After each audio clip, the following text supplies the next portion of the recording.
Bonjour à tous, merci de nous rejoindre sur le plateau de Solidarité. Il aura fallu attendre les décrets d'application de la loi du 11 février 2005 pour l'égalité des droits et des chances, la participation et la citoyenneté des personnes handicapées, autrement dit le 19 décembre dernier, pour que figurent enfin dans les textes de la loi les mots culture, sport, loisirs et tant d'autres. Vous nous confirmerez qu'effectivement il y a plein de choses qui ont été oubliées dans le projet initial, qui avait été donc oublié, un oubli révélateur du peu de cas que notre société fait de l'accès à l'art et à la culture des personnes en situation de handicap.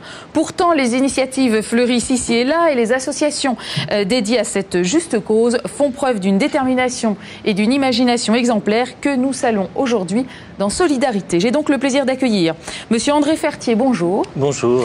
Vous êtes président de Sémaphore, c'est le Centre national de ressources, loisirs et culture pour tous, c'est ça? Oui. Alors c'est une association qui est au service de l'ensemble des personnes et aussi des organismes. Vous mettez aussi bien au service de l'État, des collectivités que de tous les porteurs de projets, tous les porteurs des politiques culturelles et de loisirs. Et on verra que vous avez un champ d'action énorme. Très, très efficace, très dynamique. Merci d'être avec nous. Merci. Alors, André Fertier, l'accès à la culture et pourtant est un droit qui figure dans la liste des droits de l'homme. Et pourtant, comment on explique qu'on n'ait même pas pensé à l'évoquer dans la loi du 11 février, qui par ailleurs apporte quand même de grandes avancées dans le domaine du handicap? Je crois que l'explication, c'est déjà le fait que le regard porté sur les personnes handicapées, il a évolué, mais le chemin est encore long. Parce que, par exemple, j'ai cité vraiment quelque chose qui est pratiquement d'actualité et qui marque bien la mesure du problème.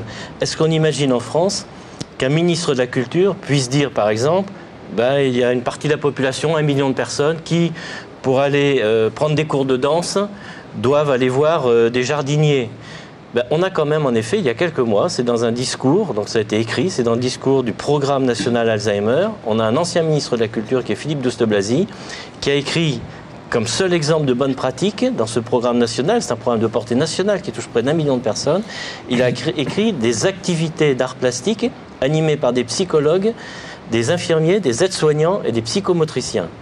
Donc ça donne la mesure. Est-ce que les ministres envoient leurs enfants pour des cours de chant ou des cours de danse ou des cours d'art plastique, voire des aides-soignants? Donc si vous voulez, pour répondre à votre question, je pense que on est encore sous l'héritage du 19e siècle, où finalement les personnes handicapées, c'est essentiellement pour s'en occuper le bénévolat, le mouvement caritatif.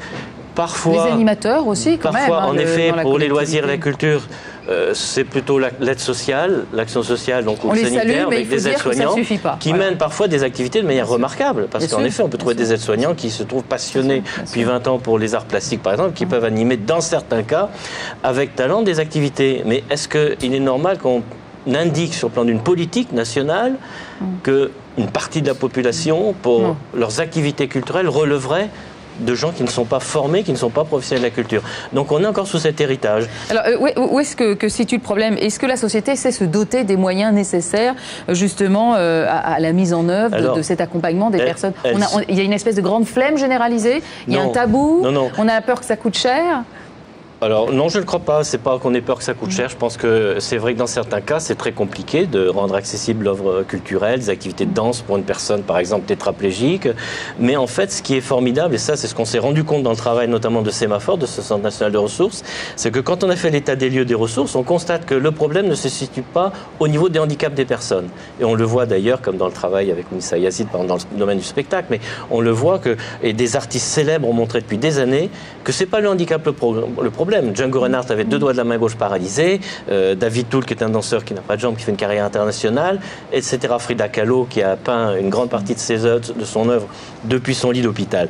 Donc le problème, c'est plutôt au niveau du fait d'évoluer dans les mentalités, de considérer que tous les citoyens doivent avoir accès à la culture, et pour ce faire, il faut que tout l'ensemble des acteurs concernés se mobilisent. Alors, ces dernières années, c'est formidable, parce que depuis 4-5 ans, les acteurs culturels et tout particulièrement le ministère de la Culture s'est mobilisé de manière forte, avec le fait que les musées, les bibliothèques, les écoles de musique aussi commencent à se mobiliser pour rendre accessible l'offre culturelle à tous. Et donc, parce qu'en fait, on a l'impression finalement que le problème est plus vaste, c'est qu'on exclut d'autres types de catégories de personnes. On exclut les personnes qui n'ont pas les moyens financiers d'avoir accès à la culture. Il y a quand même une espèce de marginalisation de certaines catégories de personnes qui ne sont pas uniquement celles porteuses de handicap. Mais on va dire qu'aujourd'hui, en France, on a un peu du mal à rendre cette culture accessible à tous, mais pas uniquement pour le cas du handicap, en fait. Bien sûr, mais pour ce qui concerne les personnes handicapées, ce qu'il faut avoir à l'esprit aussi, et ça commence commence à émerger, c'est qu'il s'agit dans certains cas d'avoir besoin d'un professionnalisme très particulier. Bon, le cas caricatural, c'est les conférenciers en langue des signes. Pour les personnes sourdes, par exemple, pour accéder au musée, il faut dans certains cas des conférenciers en langue des signes. Pour des personnes qui font de la danse en fauteuil roulant, comme on le voit pour le sport adapté, il y a des pédagogies particulières, voire dans certains cas des aides techniques particulières. Il y a par exemple une guitare qui permet de jouer d'une seule main. Des aides techniques permettent d'accéder à la pratique culturelle et artistique. Le problème qui reste lourd, sur lequel il faut travailler et qui est très difficile, c'est la question aussi des personnes handicapées qui vivent dans des institutions d'accueil, dans des services de long séjour, qu'elles soient d'ailleurs des personnes âgées dépendantes, mais vous, Luc Leroux. Vous voyez, donc des personnes handicapées mentales, dans les foyers, voilà, etc. Et où là, il faut que les institutions du secteur sanitaire médico-social s'engagent dans des projets culturels d'établissement et travaillent en partenariat avec les professionnels de la culture. Et là, il est nécessaire d'avoir des décrets d'application justement au niveau de la loi du 11 février 2005. Et ce n'est pas encore suffisamment satisfaisant parce que le décret du 19 décembre évoque, et c'est déjà une belle victoire, l'accès aux loisirs et à la culture dans le cadre de la prestation de compensation pour les personnes vivant à domicile. Mais pour les personnes, et ces millions de personnes qui vivent dans des institutions d'accueil, que ce soit des maisons d'accueil spécialisées, les MAS, les foyers à double tarification, etc., les services de gériatrie, là, il n'y a pas de décret d'application aujourd'hui qui amène une bonne organisation pour que les professionnels de la culture interviennent. Alors, qu'en est-il alors cette fois-ci des personnes handicapées qui sont professionnelles déjà, qui sont artistes? Combien y en a-t-il en France? Comment est-ce que c'est en train d'évoluer? Alors, il y a eu une étude réalisée d'ailleurs par Sémaphore à la demande de la GFIP Île-de-France il y a un an sur l'intégration des personnes handicapées dans les métiers des arts et de la culture.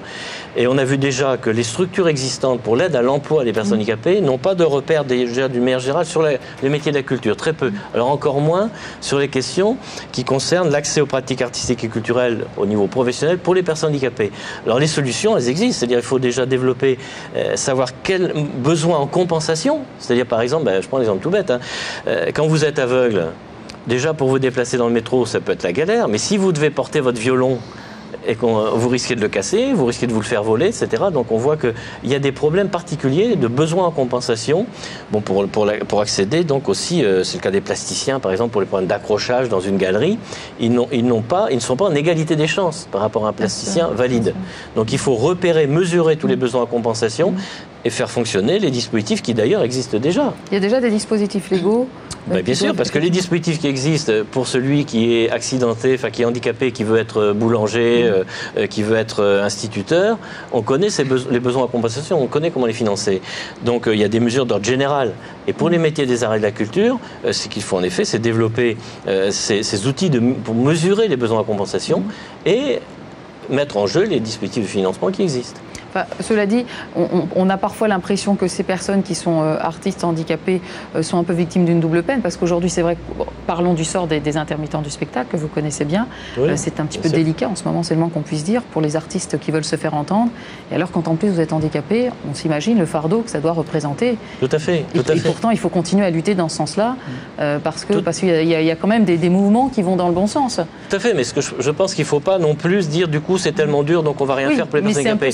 Ce qu'il faut, c'est l'idée, c'est l'égalité des chances et qu'on examine les dispositifs d'aide qui existent pour tout le monde pour vérifier qu'ils profitent bien aussi aux personnes handicapées. Et moi, j'ai toujours été un peu en colère de voir que les fonds issus de la copie privée, qui de par la loi, enfin c'est des milliards de francs, c'est colossal, enfin d'euros, maintenant c'est des millions d'euros, des dizaines de millions d'euros, ils doivent aider à la création artistique et à la formation professionnelle, mais ils vont très très peu vers les artistes handicapés.